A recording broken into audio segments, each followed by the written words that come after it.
Bom, pessoal, agora vamos dar continuidade ao estudo da região inguinal, abordando a estrutura do canal inguinal.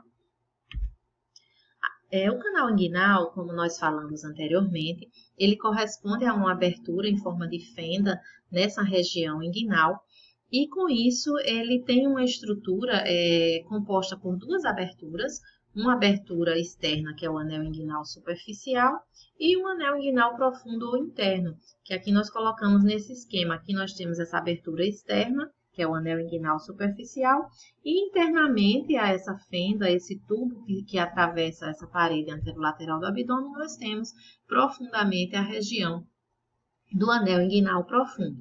Com isso, nós vamos ter uma parede anterior, que vai estar recobrindo anteriormente esse canal, uma parede posterior, que nós vamos observar lá profundamente, um teto e um assoalho, que é o que nós vamos justamente estudar. Nós observamos aqui mais uma vez que o funículo espermático ele está rebatido, tracionado, para justamente a gente identificar esse trajeto oblíquo da estrutura do canal inguinal. Bom, vamos iniciar pelo anel inguinal profundo. Então, o anel inguinal profundo, ele corresponde à entrada para esse canal inguinal. Nós observamos aqui o início desse canal, onde o funículo espermático se inicia em seu trajeto em direção à bolsa escrotal. E aqui é importante nós identificarmos esses dois vasos aqui, que são a artéria e veia epigástica inferior, né? Então, são os vasos epigásticos inferiores. Então, esses vasos epigásticos inferiores, nós vamos lembrar aqui na vista interna da parede anterolateral do abdômen. Então, aqui nós temos aquela vista interna. Então, esses vasos epigásticos inferiores, eles formam justamente aquele ligamento umbilical lateral que vai estar situado entre a fossa inguinal medial e a fossa inguinal lateral. Então, nessa região da fossa inguinal lateral, nós observamos onde ocorre justamente esse anel inguinal profundo. Aqui nós observamos nessa vista, uma vista posterior, uma vista interna da parede abdominal. Então, nós temos aqui a bexiga, a próstata, as glândulas seminais e o ducto deferente, que é esse canalículo que nós observamos aqui. Então, a gente observa que o ducto deferente ele está passando justamente através desse anel inguinal profundo, lateralmente aqui aos vasos epigásticos inferiores. Então, o anel inguinal profundo ele corresponde a uma evaginação da fáscia transversal, que ocorre justamente lateralmente à artéria epigástica inferior. Então, aqui nós temos o músculo transverso do abdômen e o revestimento da fáscia transversal. Então, é como se essa fáscia transversal, ela saísse, ela se projetasse externamente, né? Então, com isso, ela vai, o ducto deferente vai ser arrastado, assim como os vasos, em direção a essa região do canal, para que eles possam atingir a região do escroto. Então, a fáscia transversal é que vai formar o revestimento mais interno do canal inguinal, nessa parte, dando essa passagem aqui a essas estruturas que descem para a região do escroto. Já o anel inguinal superficial, ele corresponde a uma abertura tipo uma fenda, aqui na região superficial, na própria aponeurose do músculo oblíquo externo do abdômen. Então, nesse lado esquerdo, nós observamos aqui o músculo oblíquo externo do abdômen, a sua aponeurose ainda preservada. E aqui nessa região inferior, nós observamos essa abertura, tipo uma fenda, formada por dois pilares. Um pilar medial e um pilar lateral. Como nós observamos aqui também, pilar medial e um pilar lateral. Então, nessa região onde a aponeurose vai se fixar na região púbica, no tubérculo púbico e na crista púbica, então nós temos essa formação desses pilares e essa abertura tipo uma fenda, que é o anel inguinal superficial. Então, ele vai permitir justamente a saída do funículo espermático através da parede anterolateral do abdômen em direção à região do escroto. Aqui nós temos uma outra imagem também dessa região inguinal. Aqui seria a região do ligamento inguinal. E nós observamos aqui essa abertura, que é o anel inguinal superficial, com seu pilar medial e o pilar lateral. Então, seria o pilar lateral e o pilar medial. E aqui a abertura, que seria o anel inguinal superficial. Então, o pilar medial, ele vai se prender à região da crista púbica. mais medialmente, enquanto que o pilar lateral, as fibras vão se prender ao tubérculo púbico, como nós observamos aqui.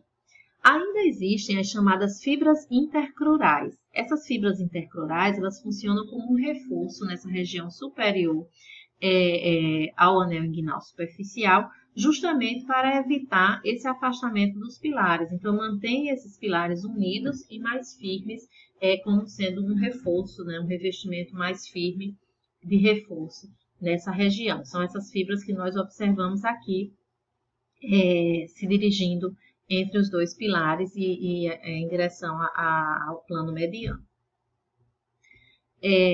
Com relação à parede anterior do canal inguinal, então nós vamos observar na imagem aqui intacta, né, sem dissecação, então foi retirada apenas a pele e o tecido subcutâneo.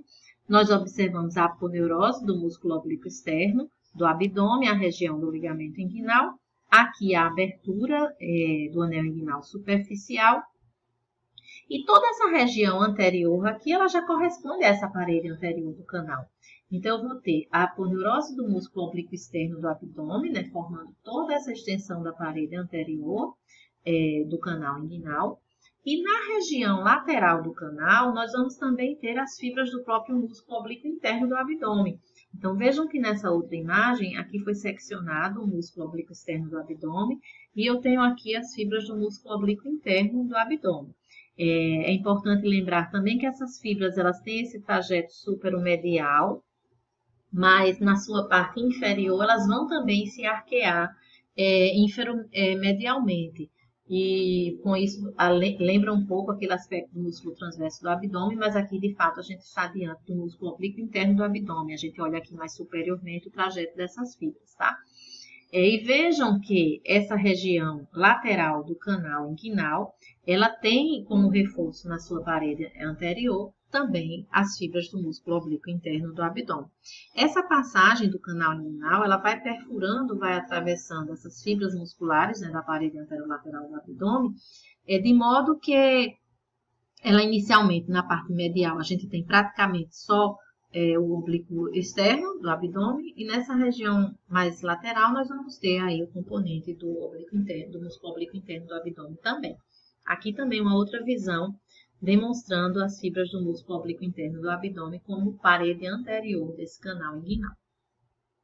Com relação à parede posterior do canal, como nós falamos que essa abertura, nessa passagem oblíqua através da parede, então nós vamos observar que quando a gente rebate aqui a parede anterior, vejam que foi seccionada a aponeurose do músculo oblíquo externo do abdômen, e também foi seccionado aqui e rebatido, né, as fibras do oblíquo interno do abdômen, bem como foi tracionado aqui o funículo espermático. Então, nós estamos diante da parede posterior desse canal. Na região lateral, quem vai formar praticamente essa parede posterior vai ser a própria fáscia transversal. Vejam que aqui eu não tenho musculatura. Então, o músculo transverso do abdômen que aqui se encontra, ele vai formar esse arqueamento das fibras, né?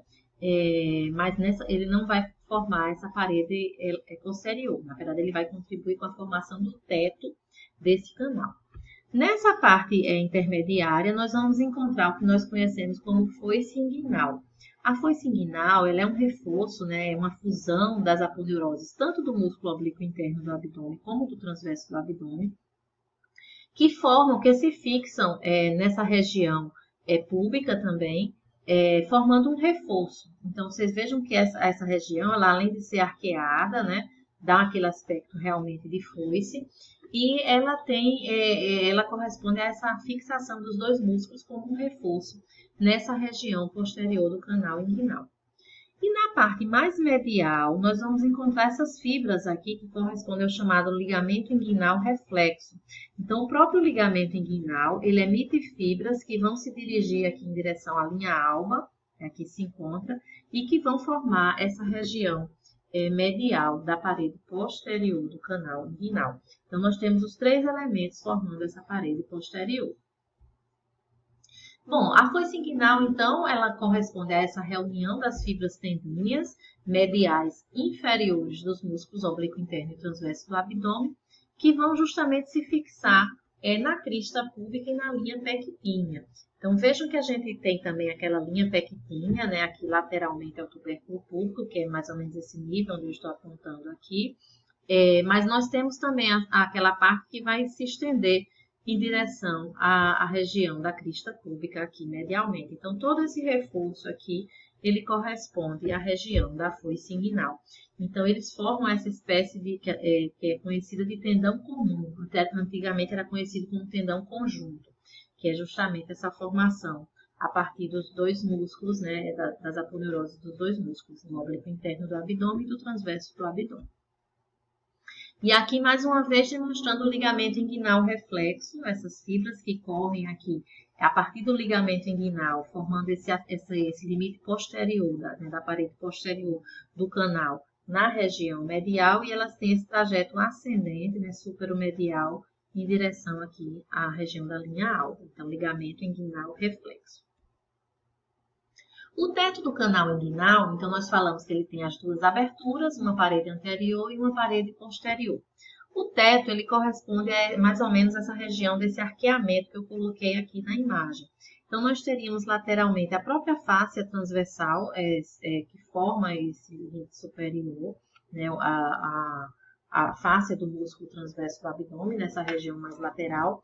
Lembrem que nessa região lateral, aqui eu tenho novamente os vasos epigástricos inferiores, aqui a região do anel inguinal profundo, então eu já não tenho mais musculatura, então o teto vai ser formado basicamente pela própria fáscia. Na parte central, então nós vamos ter o teto formado por esse arqueamento músculo-aponeurótico das fibras dos músculos oblíquo interno do abdômen e transverso do abdômen.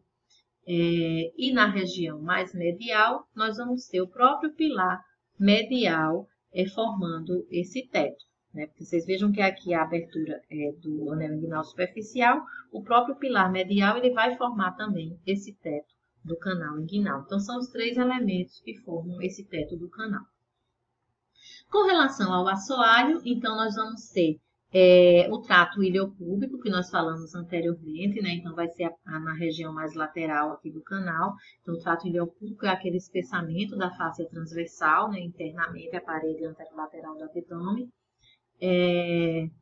que vai contribuir com esse assoalho. Nós vamos ter a face superior do ligamento inguinal, na região do terço médio, e o ligamento lacunar medialmente. Então, a gente vai lembrar que o próprio ligamento inguinal, ele forma tipo uma canaleta. Ele tem uma face superior, é como se ele se voltasse posteriormente nessa região, formando uma canaleta. Então, essa face superior, ela vai formar o terço médio desse assoalho do canal inguinal. E o ligamento lacunar são fibras que vão partir também do ligamento inguinal, e que vão se fixar aqui, olha, lateralmente ao tubérculo púbico, nessa região do espaço subinguinal, fechando um pouco aquela lacuna do canal femoral. Então, a gente tem aqui a lacuna dos vasos, né? E aqui a região do canal femoral. Então, essas fibras que descem aqui, que se aprofundam nesse espaço, então são chamadas correspondem às fibras do ligamento lacunar, que nós observamos também melhor nessa outra imagem. Vejam que aqui a gente tem uma visão rodada do quadril. Então, aqui seria a região do acetábulo, região púbica. Nós temos aqui o ligamento inguinal e conseguimos identificar essas fibras do ligamento inguinal que se dirigem aqui à região púbica também, que formam justamente esse ligamento lacunar, que chama assim justamente porque ele preenche essa região da lacuna dos vasos nesse espaço, né, de transição para a coxa. E o ligamento pectíneo, ele corresponde àquelas fibras laterais também do ligamento inguinal que vão recobrir aqui a linha pectínea no osso do quadril. Então, também fica situada aqui ao longo dessa região da própria linha pectínea, tá? Aqui nós observamos mais uma vez na ficha superior, que seria o espaço do ligamento lacunar, e ele se continuando aqui com o ligamento pectíneo. Vejam aqui mais uma vez, ligamento lacunar, se dirigindo aqui profundamente ao osso púbico. Nessa outra visão também, então aqui a gente vê o ligamento lacunar e a continuidade dele na linha pectínea, formando o ligamento pectíneo. Nós vamos dar continuidade à estrutura do canal, o conteúdo e a região embrionária.